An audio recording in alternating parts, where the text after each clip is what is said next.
Menjawab pertanyaan, benarkah boleh sholat tanpa berwudu setelah bangun tidur?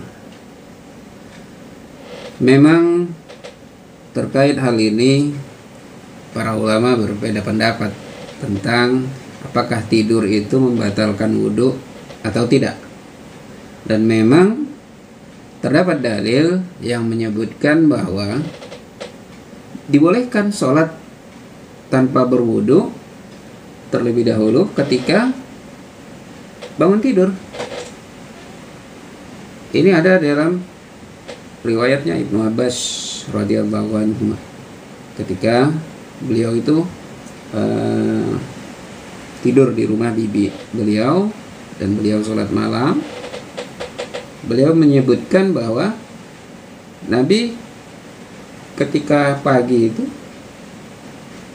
setelah sholat fajar beliau tidur, lalu dibangunkan muadzin untuk sholat subuh, lalu beliau keluar tanpa berwudu lagi.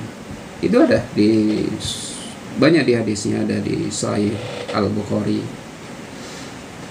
ada juga di Musnad Ahmad. Ini hadis cukup banyak yang menyebutkan bahwa Nabi pernah tidur. Bahkan disebutkan sampai tarikan nafasnya, sampai mendekurlah istilahnya. Beliau bangun, beliau mendirikan sholat tanpa berwudu. Disebutkan ada juga para sahabat pernah juga sholat tidur di masjid, lalu ketika dibangunkan Nabi, mereka langsung sholat tanpa berwudu. Itu juga ada di Sahih Muslim nomor hadis 566. Namun kalau kita lihat lagi hadisnya, sebenarnya yang dibolehkan itu, kalau kita lihat hadisnya, kenapa Nabi tidak berwudu lagi ketika akan sholat subuh? Karena beliau tidurnya itu dalam keadaan berwudu. Beliau itu sudah sholat fajar, sholat sunat 2 rakaat sebelum subuh, lalu beliau tidur. Tidurnya itu tidur menunggu sholat subuh. Itu kenapa beliau tidak lagi berwudu.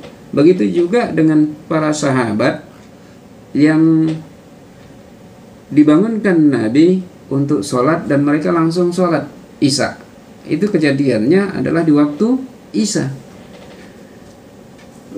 Para sahabat disebutkan mereka tertidur karena menunggu sholat Isya yang diimami oleh Nabi Muhammad SAW.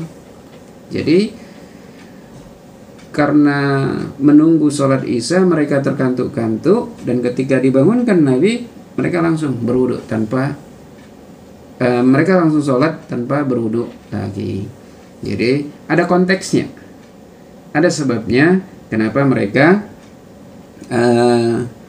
sholat tanpa berwudu ketika bangun tidur.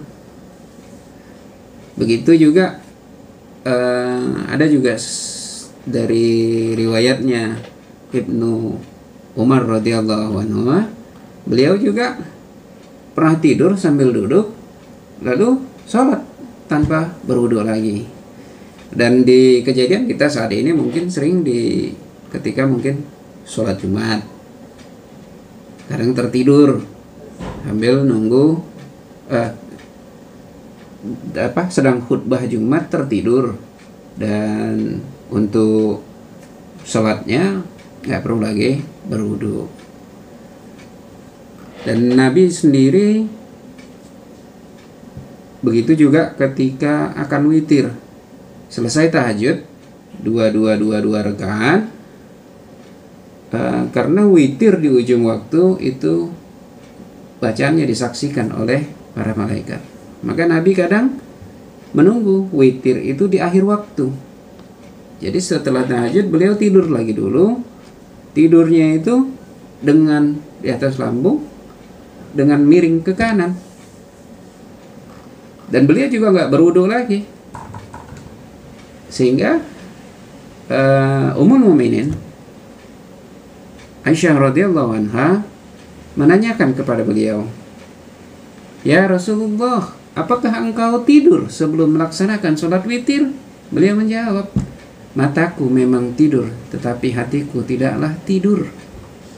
Itu disebutkan Nabi Sallallahu Alaihi Wasallam. Jadi sama juga kadang seperti ketika kita sholat, ketika dalam sholat tapi kita tidur.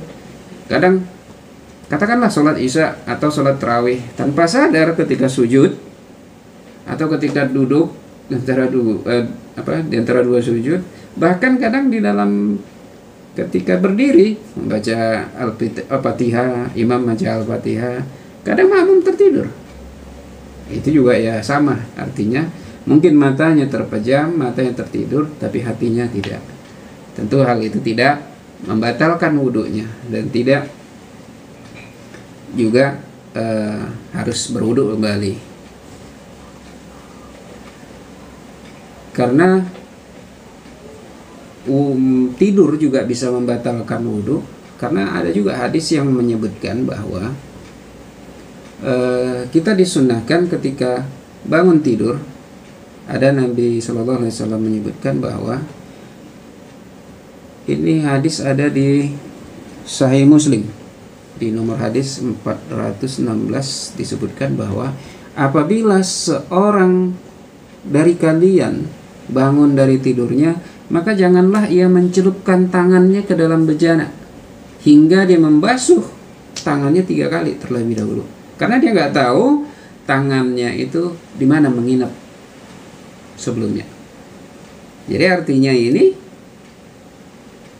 tidur tanpa sadar, tangan bisa kemana-mana, dan itu juga bisa membatalkan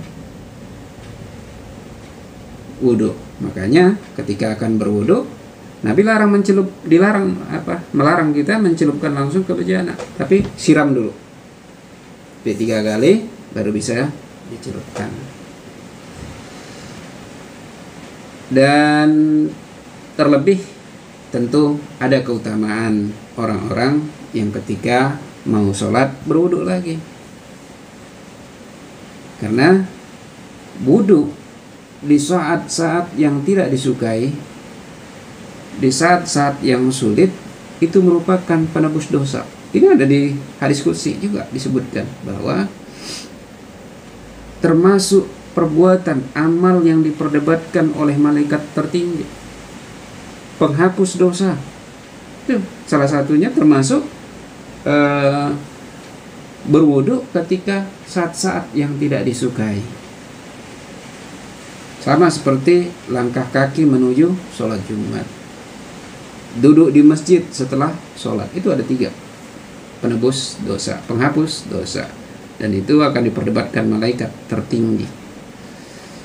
Mungkin ini bisa menjadi jawaban singkatnya bahwa memang benar dibolehkan untuk tidak lagi berwudu ketika akan sholat setelah bangun tidur. Tapi bangun tidur yang dia berwudu, dia tidurnya itu tidur menunggu sholat berikutnya, dan atau dilakukan dalam keadaan duduk sebagaimana yang dilakukan oleh Ibnu Umar radhiyallahu anhu.